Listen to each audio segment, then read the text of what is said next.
स्याही ब्लू रविवारीय पुस्तक वार्ता और हिमालय विरासत ट्रस्ट के सहयोग से चलने वाले इस कार्यक्रम के इस 35वीं श्रृंखला में आज हम चर्चा करने जा रहे हैं डॉक्टर रमेश पोखरियाल निशंक के संस्मरण प्रलय के बीच पर, जिसका कि विमोचन अभी नेपाली भाषा में और नेपाल में भी हुआ है। और इस श्रृंखला में जो हमारे साथ चर्चाकार जुड़ रहे हैं वो है प्रोफेसर विनय कुमार, पूर्व हिंदी विभागाध्यक्ष और संकाय अध्यक्ष, मगध विश्वविद्यालय, बोधगया, बिहार। हमारे साथ मुख्य वक्ता के तौर पर जुड़ रही हैं डॉक्टर स्नेहलता नेगी, जो दिल्ली विश्वविद्यालय के हिंदी विभाग में एसोसिएट प्रोफेसर हैं। और हमारे साथ वक्ता के तौर पर जुड़ रही हैं डॉक्टर नंदिता दत्त, हिंदी विभाग असम से हैं। तो इन सभी वक्ताओं के साथ साथ हम उन सभी दर्शकों का भी स्वागत करते हैं जो इस कार्यक्रम में जुड़े हुए हैं। हम वो हिस्सा भी आपको दिखाने की कोशिश करेंगे जिसका नेपाली में विमोचन हुआ है, और नेपाली में एक जो छोटे से इस संस्मरण का अनुवाद हुआ है उसकी भी चर्चा हम इस कार्यक्रम के दौरान करेंगे। तो इस कार्यक्रम की जो एक विधिवत शुरुआत होती है उसके लिए हम आपको इस कार्यक्रम के रीढ़ अध्यक्ष, संरक्षक और गुरुजी डॉक्टर योगेंद्र नाथ शर्मा अरुण जी के पास लिए चलते हैं, जो इस कार्यक्रम की शुरुआत करेंगे और अपने शब्दों से जो है इस कार्यक्रम को आगे बढ़ाएंगे। गुरुजी, आपका बहुत स्वागत है हमारे कार्यक्रम में। धन्यवाद अनिरुद्ध जी। मित्रों, आज हम जिस पुस्तक पर 35वीं कड़ी में वार्ता करने जा रहे हैं वो पुस्तक अपने आप में विलक्षण है। विलक्षण इसलिए कह रहा हूं कि जो विश्वव्यापी एक ऐसी त्रासदी, केदारनाथ त्रासदी के नाम से 2013 में उत्तराखंड में आई थी, उसी का लोमहर्षक वर्णन डॉक्टर रमेश पोखरियाल निशंक ने इस पुस्तक में किया है। इसीलिए इसका शीर्षक रखा गया प्रलय के बीच, केदारनाथ त्रासदी।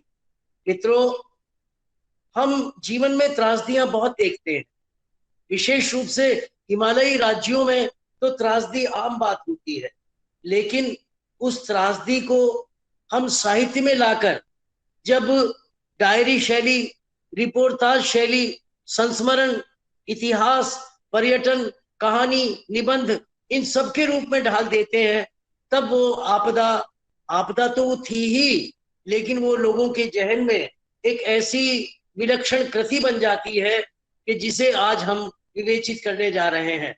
आज के हमारे इस 35वें संस्करण के अध्यक्ष हैं प्रोफेसर विनय कुमार, जो पूर्व हिंदी विभागाध्यक्ष और संकाय अध्यक्ष हैं मगध विश्वविद्यालय बोधगया में।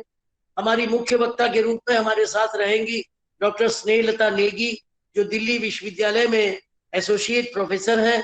हमारी वक्ता के रूप में हमारे साथ होंगी असम नॉर्थ लखीमपुर कॉलेज से डॉक्टर नंदिता दत्त, और संचालक के रूप में मेरे साथ निरंतर बने रहते हैं डॉक्टर अनिरुद्ध कुमार सुधांशु। और इसको संचालित करने वाले, इस वार्ता को स्याही ब्लू बुक्स दिल्ली के सत्यभान सिंह, अंकित मौर्य और हिमालय विरासत न्यास उत्तराखंड की आशीना नेगी, इन सब के साथ मिलकर आज हम 35वें पड़ाव पर पहुंच गए हैं। मित्रों, आपको जानकर आश्चर्य होगा, प्रसन्नता भी होगी कि इस पुस्तक का अंग्रेजी और नेपाली भाषा में अनुवाद हुआ है, और नेपाली भाषा के अनुवाद को नेपाल के यशस्वी प्रधानमंत्री ने स्वयं विमोचित किया था। हम चाहते हैं कि आप 2-3 मिनट के उस वीडियो को अवश्य देखें जो नेपाल के प्रधानमंत्री ने नेपाली अनुवाद को विमोचित करते हुए कहा था इस पुस्तक के बारे में। अनिरुद्ध जी, वो वीडियो हमारे सभी पाठकों को, श्रोताओं को दिखाइए।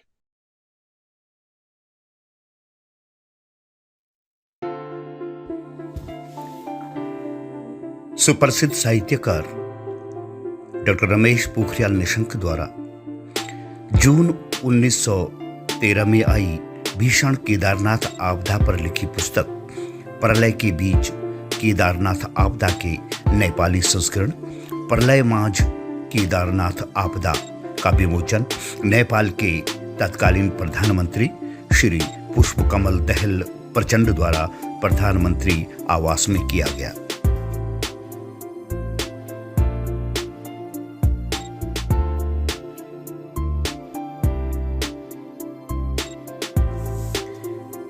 प्रधानमंत्री श्री पुष्पकमल दहल द्वारा डॉक्टर निशंक को प्रतिष्ठित सम्मान हिमाल गौरव से सम्मानित किया गया।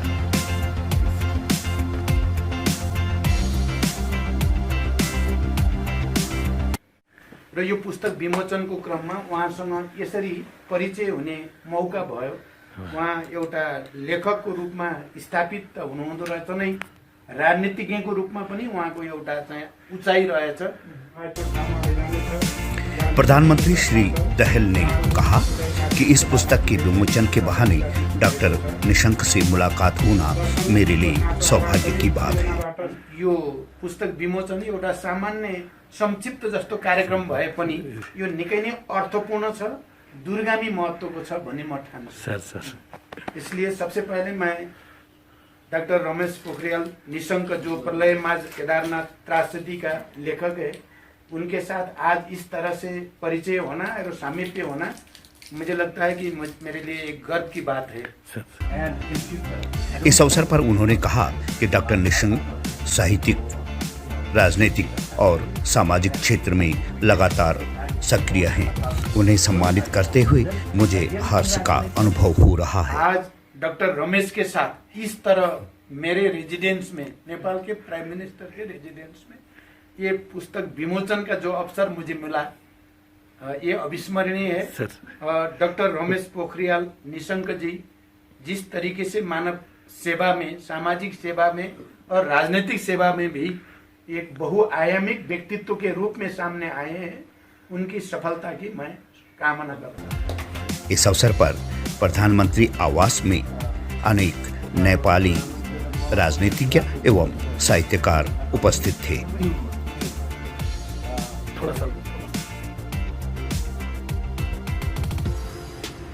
संभाल चुका, जिसने केंद्र में मुख्यमंत्री के रूप में इस देश को नई शिक्षा नीति 2020 के रूप में एक मान उड़ेल देता है। आप देख रहे हैं, संवेदनशील रचनाकार किसी भी ऐसे दृश्य को देखकर जो उसे आनंद दे या उसे विभत्स रूप में परेशान कर दे, वो दोनों ही तरह से जिंदगी को रूपायित करता है, अच्छे पक्ष को भी, बुरे पक्ष को भी। जहां वो उपन्यासों में अपने आदर्श पात्रों को गढ़ते हैं, वहीं प्रलय के बीच उन्होंने उन क्षणों को भी बांधा है जिन क्षणों में मौत उत्तराखंड में नृत्य कर रही थी।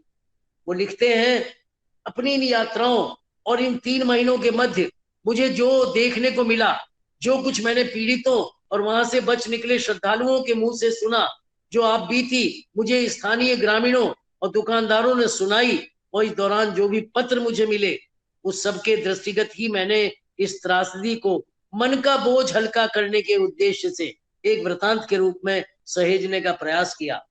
मित्रों, सचमुच हम जब लिखते हैं तो हमारा भी विरेचन होता है, पाठकों का विरोचन तो हमारी रचना को पढ़कर होता ही है, लेकिन स्वयं निशंक जी लिखते हैं कि मैंने इस त्रासदी को मन का बोझ हल्का करने के उद्देश्य से एक वृतांत के रूप में लिखा है।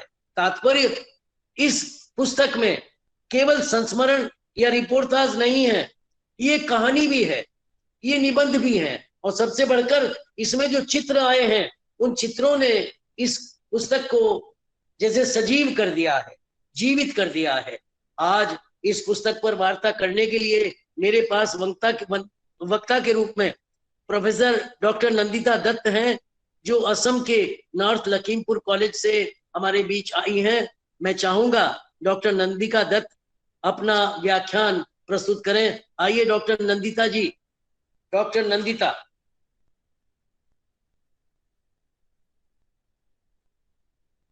डॉक्टर नंदिता दत्त।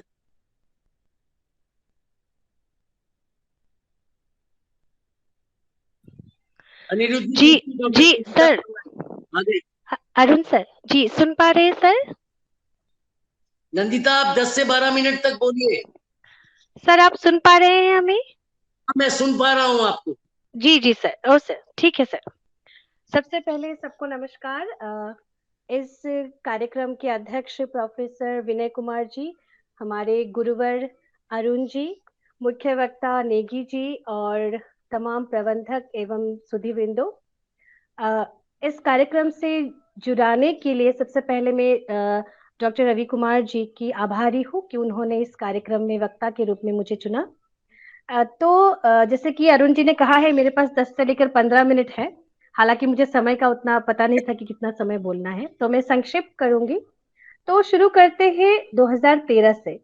2013 में जब ये आपदा आई थी, तब मैं रिसर्च स्कॉलर के तौर पर तेजपुर विश्वविद्यालय में काम कर रही थी, और तब इंटरनेट के माध्यम से ही मुझे पता चला था 17 जून के लगभग शाम को कि ऐसा हुआ है। लेकिन विश्वास कीजिए, मैंने कभी कल्पना नहीं की थी कि इस हद तक बात हो गई थी, और इतना अजीब और इतना खराब माहौल हुआ भी होगा। जब मैंने प्रलय के बीच डॉक्टर निशंक जी की जो ये संस्मरण है, उनका जो संस्मरण है, पढ़ना शुरू किया, तब धीरे धीरे धीरे धीरे जैसे उनके साथ ही मैं आगे बढ़ रही थी, एक ऐसा मुझे अनुभव हुआ। और हर मोड़ पर जब उन्होंने हर चीज का व्याख्यान किया, तब मुझे ऐसा लगा कि उनके दर्द को निशंक जी कहीं ना कहीं अपने साथ इतने सालों से अपने साथ वो लेकर आ रहे हैं। और जैसे कि हमारे अरुण जी ने कहा है कि उस बोझ को हल्का करने के लिए उन्होंने एक वृत्तांत के रूप में हमें ये संस्मरण उपहार दिया है। अ, एक शब्द, एक वाक्य में कहे तो ये एक संस्मरण नहीं बल्कि एक पिटारा है। जब जब केदारनाथ त्रासदी की बात आएंगी, उत्तराखंड की त्रासदी की बात आएंगी, तब तब इस संस्मरण का नाम लिया जाएगा, क्योंकि इस संस्मरण में हर वो चीज मुखर हो उठी है। इस संस्मरण में हर उस तत्व को ध्यान रखा गया है जो कि वाकई में उस समय घटित हुआ था। दो एक बिंदुओं पर मैं प्रकाश डालना चाहूंगी, जहां पर निशंक जी ने लिखा, जब वो तमाम प्रतिबंधों को पार करते हुए 3 महीने बाद, गौर कीजिएगा, 3 महीने बाद जब वो गए थे, तब काफी उन पर प्रतिबंध लगा था, काफी उनको संघर्ष करना पड़ा, बड़ा जोखिम भरा उनका ये सफर रहा। जब वो वहां पर मौजूद हुए थे, मौजूद होने के बाद सुबह जब वो देखे, उन्होंने जब देखा चारों तरफ इतना खूबसूरत माहौल था, परंतु जब मंदिर के आसपास उन्होंने आंखें फेरी, तब उनको कहीं कहीं शव दिखे, इंसानों के हाथ पांव, ऐसी चीजें दिखी। तो उन्होंने वहां पर लिखा है कि उस चीज को देखकर जो एक मन में चोट पड़ गई, वो शब्दों में बयान नहीं हो सकता है। एक साहित्यकार जब संवेदनशील होता है, जब मानवता उनकी साहित्य में निखर कर आती है, तभी वो इस कदर लिख सकते हैं कि आंसू निकल आते हैं उस चीज को देखकर, जो जो व्यक्ति उस समय हाहाकार के बीच अपनों को नहीं बचा पाए, अपने आप को नहीं बचा पाए, वो वहां पर दफन हो गए।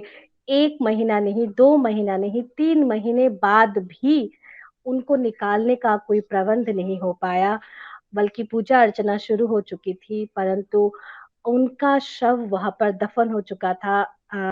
अंत में, अंत तक निशंक जी लिखते लिखते इस बात का भी उन्होंने जिक्र किया है कि क्या पता आज भी कहीं केदारनाथ के पहाड़ों में, जंगलों में, या उन यात्रियों का कोई तो कोई अगर वहां पर ही भटक के रह गया होगा, या फिर पता नहीं उनके साथ क्या हुआ होगा। एक ऐसी अनहोनी जिनकी उन्होंने कल्पना नहीं की थी, जो उनके साथ घटित हो गया, उस उन लोगों के दुख को समझने का जो प्रयास निशंक जी ने किया है इस संस्मरण पर, वो वाकई काबिले तारीफ है। और एक महत्वपूर्ण मुद्दा निशंक जी ने वहां पर उठाया है कि वो पहले व्यक्ति थे प्रशासन की तरफ से जो वहां पर गए थे, और उन्होंने देखा था कि वहां पर कोई प्रबंध नहीं था, और एक आश्चर्यजनक सूचना उनको मिली थी कि अतिवृष्टि होने की भविष्यवाणी वहां पहुंचाई गई थी, परंतु क्यों वो भविष्यवाणी केंद्र तक नहीं पहुंची। यह एक बहुत बड़ा सवाल शंकर जी पाठकों के लिए, देश के लिए, केंद्र के लिए, सबके लिए वो छोड़ रहे हैं। उनका जो लेखन है, उनकी जो दृष्टि है, वो मानव जाति के लिए, ये मैं कहना चाहूंगी। ये जब भी मैं पूरा पढ़ रही थी प्रलय के बीच, हालांकि मैंने संपूर्ण वृत्तांत पढ़ा है, तब मुझे ये महसूस हुआ कि उन्होंने इस वार्ता को देने का प्रयास किया है कि हमें सबसे ऊपर मानवता को रखना चाहिए, मानवता सबसे ऊपर होता है, और हर हाल में हमें अपनी, कुछ भी आपका अहोदा रहा हो, कुछ भी आपका दायित्व रहा हो, आप चाहे राजनीतिविद रहे हो, या चाहे आप कुछ किसी भी आप पोजीशन पर हो, परंतु मानवता सबसे ऊपर होनी चाहिए। अगर उस दिन, अगर उस समय या फिर कुछ घंटे पहले ही थोड़ी सी सावधानी बरती जाती, तो शायद, जैसे कि निशंक जी ने कहा था, शायद ऐसा हो तो नहीं पाया, पर शायद कई जान बच जाते, कई नहीं बल्कि कई हजार जाने बच पाती।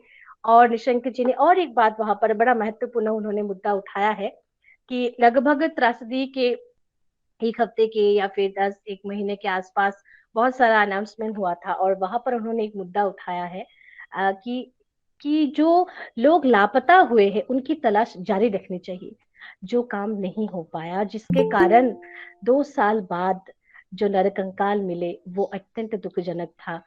निशंक जी ने इतनी बारीकी से चीजों को देखा है और तथ्यों के साथ उनका उजागर किया है, वो वाकई काबिले तारीफ है। प्रलय के बीच की एक एक कहानी ही कहूंगी मैं, एक एक कहानी, वो खास करके वो सफर जो उन्होंने तय किया था प्रतिबंध लगाने के बाद भी, वो इतना रोमांच कर रहा है और इतना दर्द है उनमें, और एक एक कैरेक्टर के साथ, एक एक चरित्र के साथ एक एक कहानी जुड़ जाती है।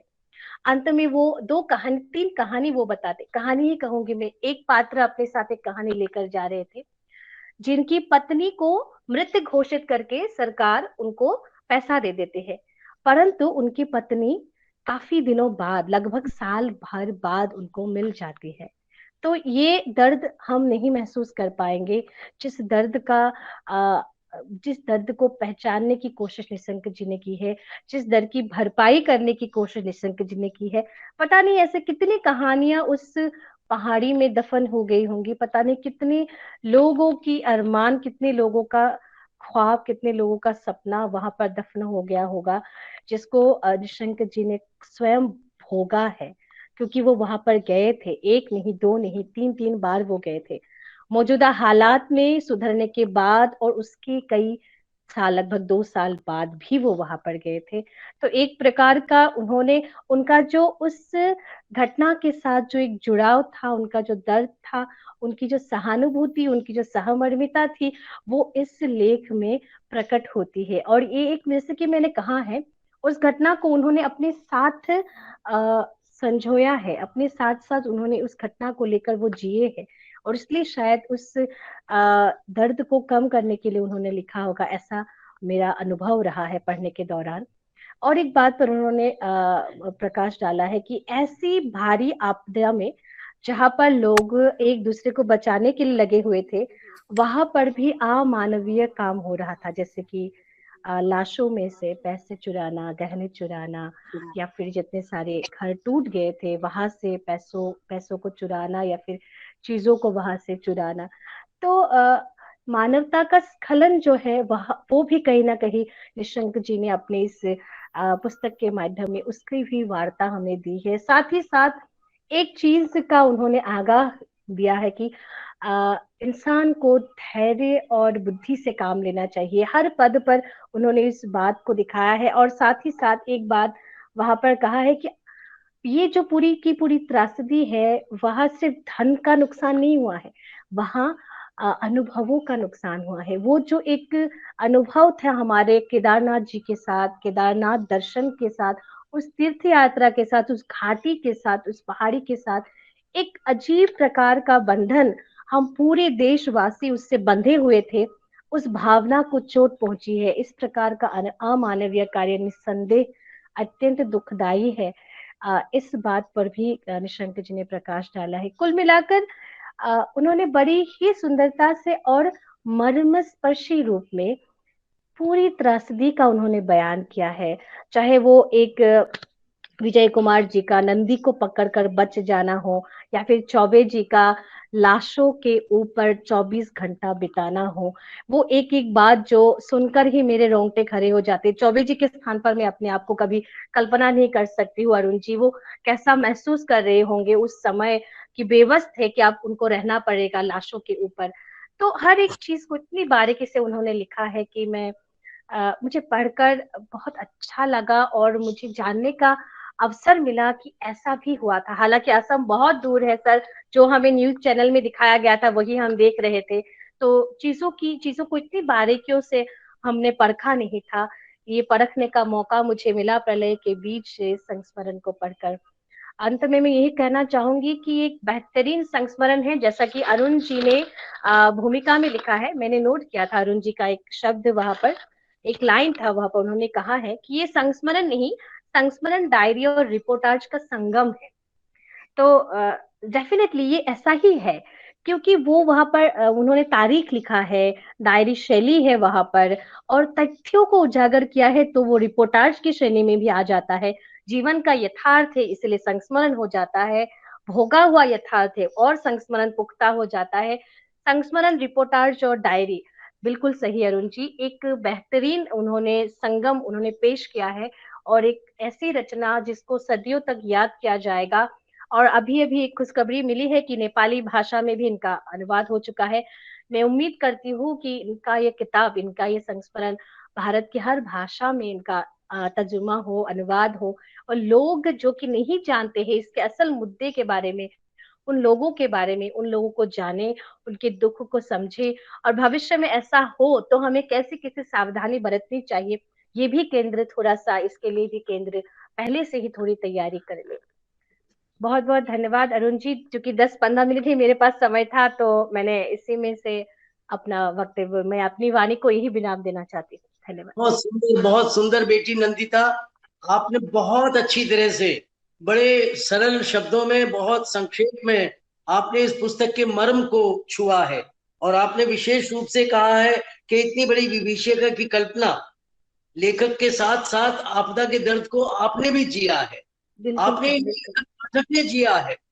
यहाँ मैं उनके उस संवेदनशील हृदय की एक घटना आपको देना चाहता हूँ। देखिए, शीर्षक है खौफ के छाए में हजारों यात्री, और यहाँ मुझे सूचना मिली कि मेरे गुरु रहे श्री बांकेलाल बगवाड़ी जी के परिवार में 8 लोग इस आपदा में हताहत हुए। मैं जूनियर कक्षा में, मैं दमदेवल पौड़ी गढ़वाल में श्री बगवाड़ी जी का छात्र रहा हूँ। अंतर्मन में भारी पीड़ा लिए हुए मैं उनके आवास पर गया। इस हादसे में उनके दामाद और बड़े बेटे सहित परिवार के 8 सदस्य हताहत हुए थे।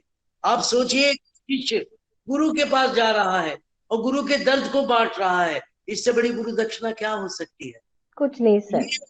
डॉक्टर निशंक के हृदय का वो मानवीय पक्ष है जो इस पुस्तक में आपदा के बाद भी उभरा है। और आप बहुत बड़ी बात कही, दर्द को बांटने वाला रचनाकार जो स्वयं पहुंचकर दृश्यों को देखता है। आपने 3 महीने बाद की बात कही। डॉक्टर निशंक के बारे में बहुत कम लोग जानते हैं कि त्रासदी के अगले दिन ही सरकार के मना करने के बाद वो अपने कुछ साथियों को लेकर पैदल, जहां रास्ते टूट चुके थे, पुल टूट चुके थे, लेकिन डॉक्टर निशंक एक जीवंत व्यक्ति पैदल चलकर वहां गया था और उसने देखा था कि प्रलय कैसे मचा है, कैसे लोगों के प्राण गए हैं। तो ऐसा व्यक्ति सिर्फ राजनेता नहीं हो सकता, ऐसा व्यक्ति प्रतिभा के पुत्र होता है, और प्रतिभा के पुत्र के हाथों जब ऐसे संस्मरण आते हैं तो वो इतिहास भी बन जाते हैं। अगर 100 साल बाद कोई आपदा के इतिहास को जानना चाहेगा तो प्रलय के बीच केदारनाथ त्रासदी उसके लिए बहुमूल्य इतिहास ग्रंथ भी बन जाएगा।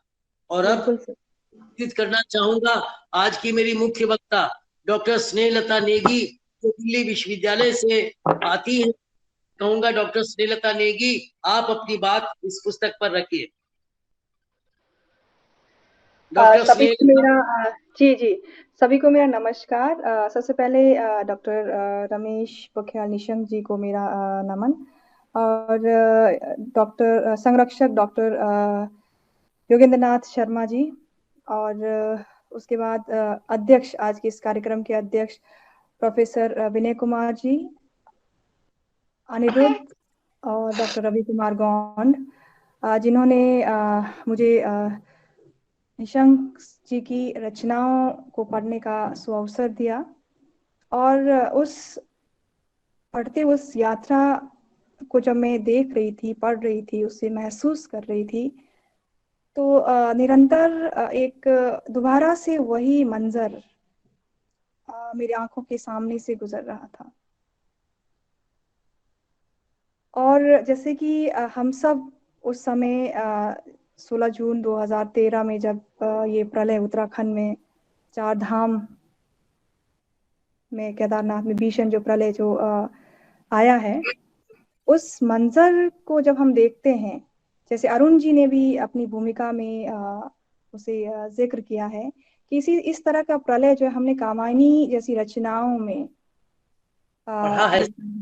पढ़ा है, लेकिन उस कल्पना को जब हम जब पढ़ते थे, जब हम उसको महसूस करते थे या उसकी कल्पना हमारे सामने होती थी, तो उससे भी भयानक मंजर जो है रमेश पोखरियाल निशंक जी की जो संस्मरण कहूँ या यात्रा वृत्तांत, डायरी लेखन, रिपोर्टाज का एक परफेक्ट कॉम्बिनेशन जो है, ये रचना जो है हमारे सामने, इसमें जब हम पढ़ते हैं तो उससे भी एक भयानक जो एक त्रासदी जो है हमारे सामने आती है। हजारों जो श्रद्धालु उस समय उस केदारनाथ यात्रा के दौरान फंसे थे, या जिस तरह की स्थितियां हमें दिखाई देती थी, निशंक जी ने इस रचना के माध्यम से, संस्मरण के माध्यम से अलग अलग, आप देखिए अलग अलग तारीख वार, डेट वाइज उसका विवरण है, और हर दिन किस तरह की मुसीबतों से वो जूझते हुए, किस तरह की स्थितियों का सामना करते हुए वो केदारनाथ जाने की अपनी एक मन में एक हठ, जिद हमें इस रचना के माध्यम से दिखाई देती है। वो जिद, वो हठ डॉक्टर रमेश पोखरियाल निशंक जी की नागरिक होने की अपनी जिम्मेदारी को दिखाता है, मनुष्य होने की अपनी प्रतिबद्धता को दिखाता है। यहाँ मैं अगर नागार्जुन की रचना से अगर मैं कोट करना चाहूं, तो ये जो पंक्तियां नागार्जुन की निशंक जी के जीवन पर, निशंक जी के व्यक्तित्व को बहुत अच्छे से डिफाइन करता है। नागार्जुन लिखते हैं, मैं इसे कोट करूंगी, प्रतिबद्ध हूं, संबद्ध हूं, आबद्ध हूं, प्रतिबद्ध हूं, जी हाँ प्रतिबद्ध हूं, बहुजन समाज की अनुपल प्रगति के निमित्त, सकुचित स्व की आपादापी के निषेधार्थ, अविवेकी भीड़ के बेड़िया दसान के खिलाफ। आगे की पंक्तियां नहीं पढ़ूंगी।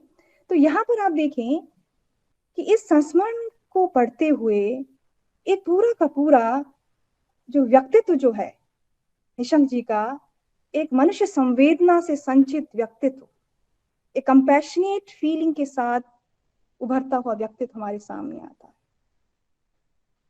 निशंक जी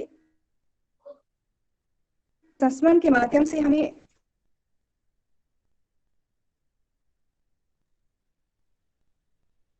इसी से करूंगी, वो पहले व्यक्ति है जो उस आपदा की उस सिचुएशन तक, उस स्थान तक पहुंचते हैं।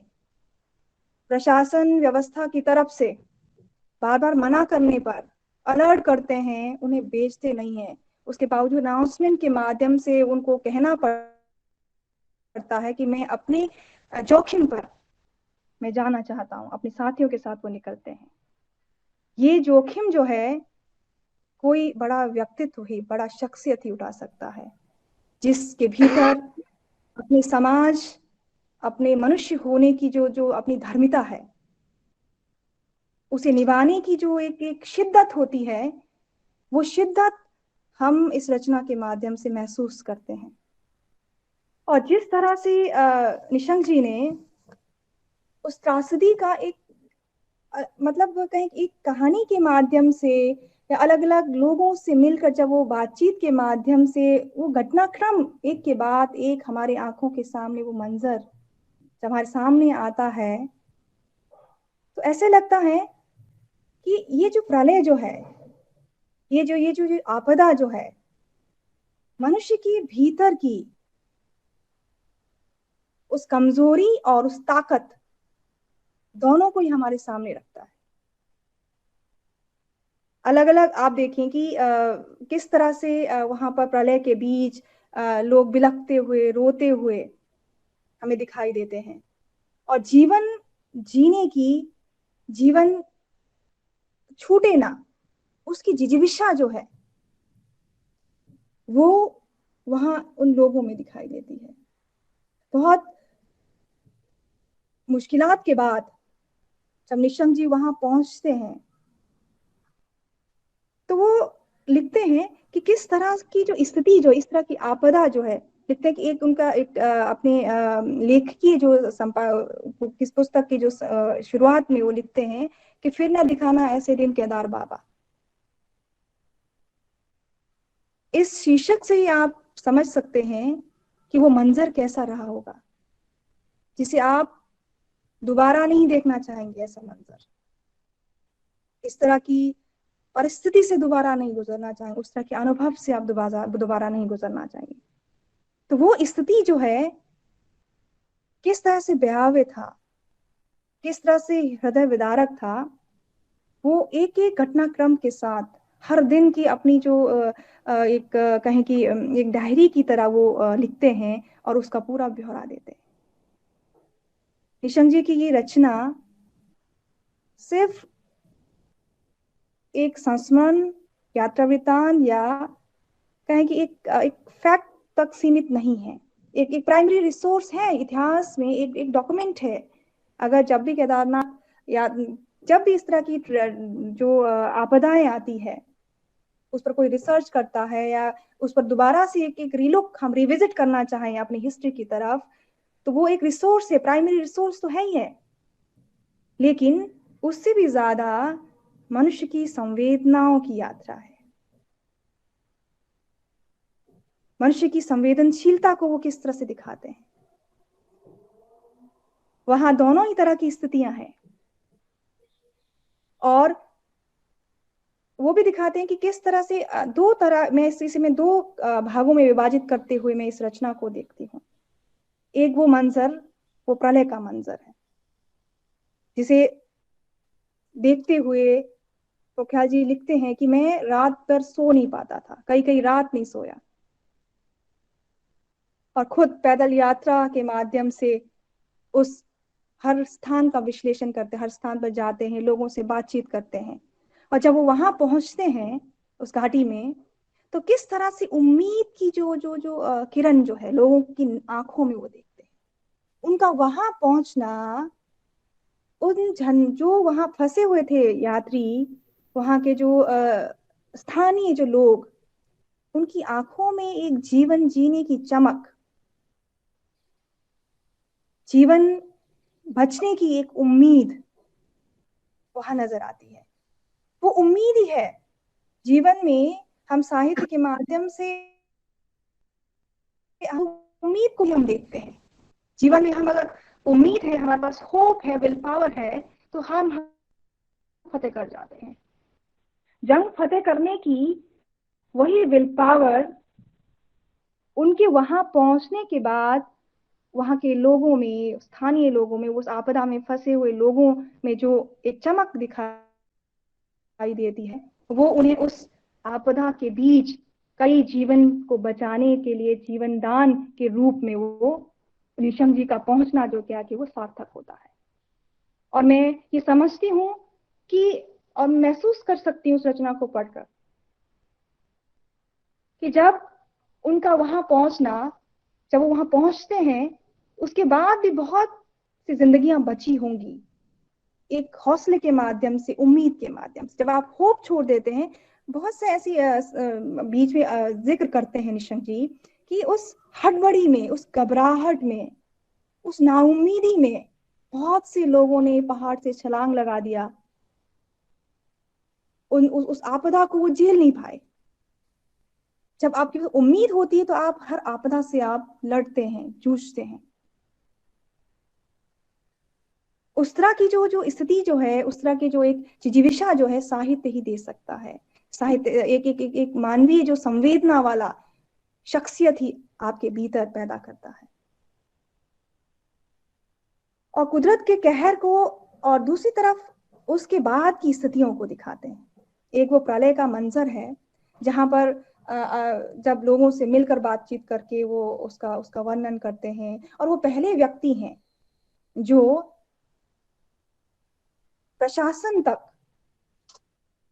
उस घटना का फैक्चुअल डाटा या उस स्थिति का वर्णन करते हैं, उस स्थिति का जायजा जो है, करेक्ट जो कहें इंफॉर्मेशन जो है वो देने वाले। सबसे पहले जो इंफॉर्मेशन जो आई मीडिया के माध्यम से, 40 लोग ही सिर्फ जो क्या है कि उनके वो मर गए हैं वहां पर।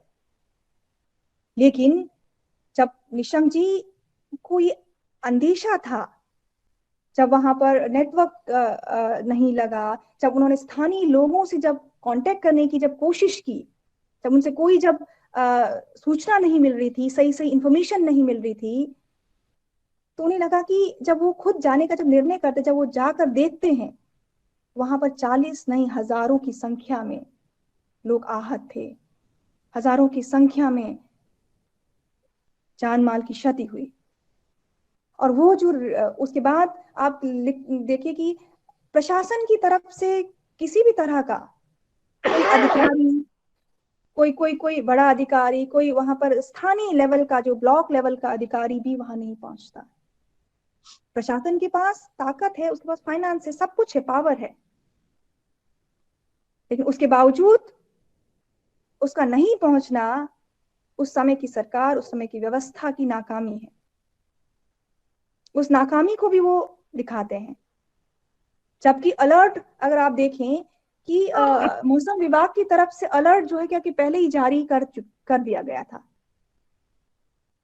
लेकिन उसके बावजूद भी सरकार की तरफ से किसी भी प्रकार का हाई अलर्ट जो है जारी ना करना, ये सबसे बड़ा कारण उस समय की जो इतनी ज्यादा जान माल की क्षति जो हुई है, उसका बहुत बड़ा कारण जो है क्या कि वो उस हाई अलर्ट को घोषित ना करना भी रहा है।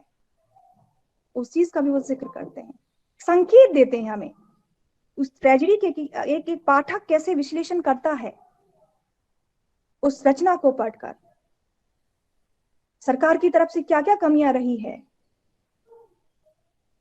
उसका पूरा विश्लेषण जो है क्या है पाठक के ऊपर वो छोड़ते हैं। हम अगर एक ब्योरावर उस तरीके से चलते हैं तो उस आपदा को बहुत कम किया जा सकता था। जैसे नंदिता जी ने भी कहा कि काफी हद तक क्या है कि जान माल का जो नुकसान है वो कम हो सकता था अगर सही तरीके से मैनेजमेंट होती। सुव्यवस्थित मैनेजमेंट का अभाव भी दिखाई देता है। इसलिए सबसे पहले व्यक्ति हैं कि जिन्होंने मुख्यमंत्री को वो सूचना देने के लिए उनके अधिकारी को फोन करते हैं और वो कहते हैं कि हाँ जो आपदा जो है क्या कि वो एक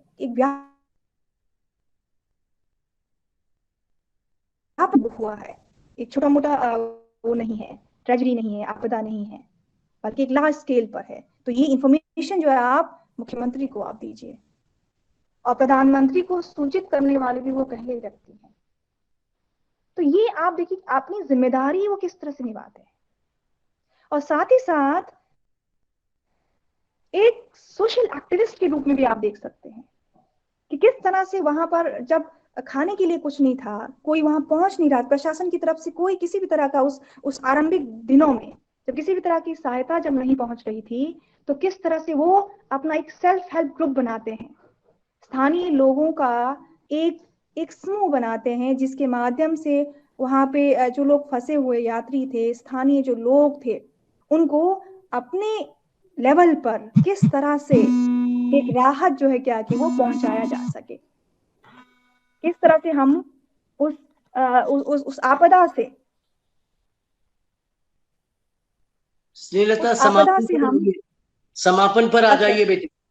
जी बहुत मतलब बहुत लंबा है, चीजें तो बहुत सारी चीजें हैं कहने के लिए, लेकिन मैं ये कहूंगी कि किस तरह से रमेश पोखरियाल निशंक जी अपनी इस संस्मरण के माध्यम से संपूर्ण एक प्राकृतिक सौंदर्य का वर्णन भी करते हैं। उस सौंदर्य के साथ साथ वहां का रोजी रोटी किस तरह से चलता था, केदारनाथ पर उन यात्रियों पर माना गांव हो या केदारनाथ के आसपास की पूरी जो घाटी के जो गांव के लोग हैं, उनका जनजीवन जो क्या है कि उसी पर वो टिका हुआ था। उसके बाद वो किस तरह से उसका नुकसान होता है, उनका वो परिवार, वो समुदाय, वो लोग किस रूप में अपने जीवन को यापन करते हैं, अपने बच्चों के पालन पोषण के लिए, हायर एजुकेशन के लिए किस तरह की जो समस्याओं से जूझते हैं, और खुद प्रधानमंत्री से, मुख्यमंत्री से मिलकर उनके लिए राहत की घोषणा के लिए, राहत के लिए सुझाव देते हैं क्या किस तरह से वो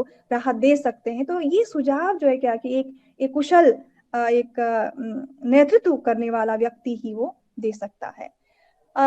अंत में एक पंक्ति जो मैं पढ़कर खत्म करना चाहूंगी कि जो आशंकाएं किस तरह से सच में निकलती है। शीर्षक में वो लिखते हैं कि 2 वर्ष बीत गए, उसके बाद भी वो जाते हैं, उसके बाद भी स्थितियां कोई बहुत बड़ी बदलती नहीं है। वहां के लोग अपने जीवन जीने के लिए संघर्ष वो करते हैं। तो वो लिखते हैं कि जीवन जो है क्या कि कभी खत्म नहीं होती है। वो लिखते हैं अंधेरा कितना भी घना हो छटता जरूर है, फिर नई सुबह नई उम्मीदें लेकर आती है, यही जीवन का सत्य भी है। तो जीवन कभी मरता नहीं, खत्म नहीं होता है। कितनी भी विपरीत परिस्थितियां आती है, केदार घाटी के आसपास संपूर्ण उत्तराखंड में जो उस त्रासदी से अफेक्टेड रहे हैं लोग, वो पुनः अपने जीवन को पुनः पटरी पर लाने के लिए संघर्ष करते हैं। वही जीवन की जिज्ञासा जो जब तक है तो जिंदगी जो क्या कि उसी तरह वो चलती रहती है। तो एक जीवन जीने की एक उम्मीद है, आशा की किरण भी जो क्या कि वो ये रचना जो हमें देती है। आप सबने मुझे सुना, समय इतना नहीं है कि मैं ज्यादा बोल पाई। बहुत सुंदर। हाँ, बहुत बहुत आपने धन्यवाद। बहुत अच्छा आपने इसको विश्लेषित किया है। मुझे लगता है आप भी मेरे उत्तराखंड से ही आती हैं, नेगी हैं आप, और जी, मैं आपने डिस्ट्रिक्ट बहुत किन्नौर से अच्छी हूँ बात सर, की। हिमाचल प्रदेश से हूँ मैं, डिस्ट्रिक्ट किन्नौर पड़ता है मेरा। चलिए, जी जी आपने जी नागार्जुन की कविता से जो निशंक जी के व्यक्तित्व को जोड़ा वो अनमोल है। जी प्रतिबद्ध जी हूँ। जी। हाँ हाँ, जी, प्रतिबद्ध। प्रतिबद्धता है जी सर। ने कहा कि इसमें निशंक जी का संवेदनशील व्यक्तित्व प्रखर होकर उभर कर आता है। जी सबसे बड़ी बात आपने कही, सजीव दृश्य सामने आते हैं जो कमजोरी ही नहीं ताकत को भी दिखाते हैं। दोनों को चित्रित किया गया है। अब इससे पहले कि मैं अपने अध्यक्ष को निमंत्रित करूं, मैं चाहूंगा कि अगर वो वीडियो आ गया है तो वीडियो दिखाया जाए, नहीं तो फिर मैं अध्यक्ष जी को बुलाऊंगा। अनिरुद्ध जी, व्यक्ति आ गया क्या वीडियो? अनिरुद्ध कुमार, मुझे लगता नहीं। मैं आपको इस पुस्तक का एक चित्र दिखाना चाहता हूं। देखिए, अगर आप देख पा रहे हैं, एक चित्र है इसमें। सबसे पहले भूख से बेजार बच्चे को मिल गए कुछ चावल के दाने। आप इस दृश्य को देखेंगे, एक बच्चा जो भूखा है, कहीं से चावल के दाने मिल जाते हैं, कैसे वो रोते हुए उसको खा रहा है। यही दिखाता है डॉक्टर निशंक के भीतर की संवेदना और जिजीविषा। दोनों को सामने रखकर इस पुस्तक के प्रत्येक पन्ने पर आपको मिलेगा। लेकिन सबसे बढ़कर कोई और राजनेता होता तो आलोचनाएं करता, प्रशासन की भी आलोचना करता, सरकार की भी आलोचना करता। लेकिन यहाँ अगर आप लोगों ने सब में एक दृश्य की तरफ, एक शीर्षक की तरफ ध्यान दिया हो, पृष्ठ 118 पे, जाबाजों तुम्हें सलाम। वो कहते कि एक हादसे में हेलीकॉप्टर की दुर्घटना हो गई थी और उसमें 20 लोग जो सवार थे, चालक दल के 5 सदस्य और अन्य लोग, उनमें से कोई भी नहीं बचा। निशंक लिखते हैं, देर शाम को जब पता चला कि विमान में चालक दल के 5 सदस्यों सहित कुल 20 लोग सवार थे और इनमें कोई भी जीवित नहीं बचा, तो आंखों से अश्रु छलक उठे। आप सोचिए, एक राजनेता उन चालक दल के सदस्यों और उनके साथ बैठे लोगों के चले जाने पर आंसू छलकते हैं उसके। वो केवल राजनेता नहीं है, वो निश्चित रूप से संवेदनशील हृदय रखने वाला एक कवि है, एक कहानीकार है। आज आपको बहुत अच्छी सुखद सूचना दे रहा हूं, इसी त्रासदी पर डॉक्टर निशंक का उपन्यास प्रकाशन के लिए आने वाला ही है और शीर्षक है जिंदगी रुकती नहीं। आप सोचिए, आपदा के बाद भी तो लोग जीते हैं, प्रलय के बाद भी तो मनु और श्रद्धा दोनों जीवित बचे थे और सृष्टि बनी थी। बिल्कुल वैसे ही उस उपन्यास में जिंदगी रुकती नहीं, ये कहकर निशंक जी ने उन्हीं के पात्रों को, उसी घटनाक्रम को लिया है। और अब मैं इस पुस्तक पर विचार करने के लिए अपने आज के अध्यक्ष प्रोफेसर विनय कुमार, जो मगध विश्वविद्यालय के पूर्व विभागाध्यक्ष हैं और संकाय अध्यक्ष हैं, उन्हें निमंत्रित कर रहा हूं। प्रोफेसर विनय कुमार, आइए। आप सबको मेरा प्रणाम। परम आदरणीय हमारे श्रद्धेय अरुण जी और नंदिता जी, स्नेहलता नेगी जी तथा इस कार्यक्रम के आयोजक रवि कुमार जी, और साथ ही साथ हमारे बड़े निकटतम बड़े भाई जैसे डॉक्टर बेचैन कांडयाल जी, आप सबों को मेरा प्रणाम। प्रलय के बीच आधुनिक दौर का एक बड़ा ही सशक्त संस्मरण है जो माननीय डॉक्टर निशंक जी के व्यक्तित्व के कई पहलुओं को हमारे सामने उजागर करता है। एक संवेदनशील व्यक्तित्व, एक कुशल राजनेता, जमीन से जुड़ा हुआ व्यक्तित्व, जन जन के बीच में अपनी भावनाओं से लोकप्रिय और जन जन की भावनाओं को अपने हृदय में आत्मसात करने वाला व्यक्तित्व। प्रलय के बीच हिंदी साहित्य की एक अमूल्य निधि है, एक ऐसा दस्तावेज है जो आने वाले कई पीढ़ियों तक पढ़ा जाएगा, अनुभव किया जाएगा और लोग इस दृश्य को उनकी लेखनी के माध्यम से जीवंत कर सकेंगे। उन्होंने उस हृदय विदारक घटना के प्रत्येक क्षणों को चित्रित कर दिया है। मेरी दृष्टि में उनकी यह रचना चित्रात्मक है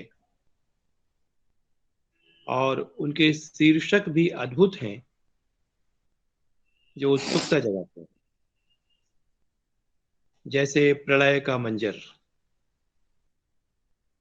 और उसमें शामिल प्रलय का मंजर देख दहल उठा दिल, जान बचाने के लिए कर रहे संघर्ष, भारी आक्रोशित थे लोग, खौफ के साए में हजारों यात्री, प्रधानमंत्री जी मैं निशंक बोल रहा हूं, मुख्यमंत्री जी यहां हजारों लोग हताहत हो गए। उन्होंने एक एक पल की घटना को अपनी लेखनी के माध्यम से जीवंत कर दिया है और एक ऐसा संस्मरणात्मक उपन्यास है ये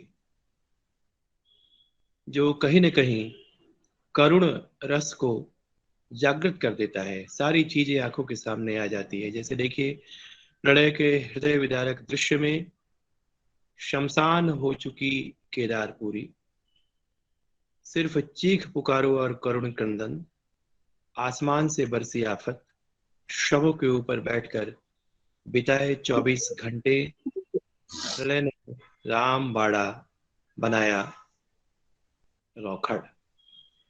तो प्रलय के बीच सचमुच एक ऐसा उपन्यास है जो उस समय की चीख पुकार को हमारे सामने लाता है। एक महान राजनेता के रूप में निशंक जी के किए गए प्रयासों को भी हमारे सामने लाता है और इस उपन्यास के माध्यम से इनके हृदय के उस दुख को भी उजागर करता है जो उस घटना के कारण इन्हें झेलना पड़ा और उसका अनुभव इन्होंने किया। कई रातों तक नहीं जागना, आपदा के मध्य जाकर, जान जोखिम में डालकर, जनता की भावनाओं के साथ अपनी भावनाओं को जोड़कर उन्होंने जिस रूप में इस रचना को हमारे सामने प्रस्तुत किया है, वो कहीं न कहीं इस बात को उजागर करता है कि था तो यह जनता का दर्द, लेकिन माननीय निशंक जी ने संपूर्ण दर्द को अपने हृदय में समेट लिया था, और इनका हृदय कितना दुखी हुआ होगा और किस तरह से ये भावुक हुए होंगे अपने लोगों को इस कष्ट में देखकर, इसका एहसास हम लोग कर सकते हैं इस रचना को पढ़कर। मैं यह कहना चाहूँगा कि यह एक ऐसी रचना है जिसे विभिन्न विश्वविद्यालयों में पाठ्यक्रम में लगाया जाना चाहिए। मैं अपने विश्वविद्यालय में इस रचना के लिए अपने माननीय कुलपति जी को जरूर कहूँगा कि इसे पाठ्यक्रम में स्थान दिया जाए। माननीय बेचैन जी से मेरी बातें हुई थी और इस दिशा में हम लोगों ने कुछ प्रयास भी किया था, और डॉक्टर निशंक जी को लेकर के हमारे कार्यक्रम भी बने थे मॉरिशस में, श्रीलंका में, किंतु घटनाओं ने कुछ इस कदर गति पकड़ी कि हम लोग अपने उद्देश्य में अभी कामयाब नहीं हुए हैं, लेकिन हम कामयाब जरूर होंगे।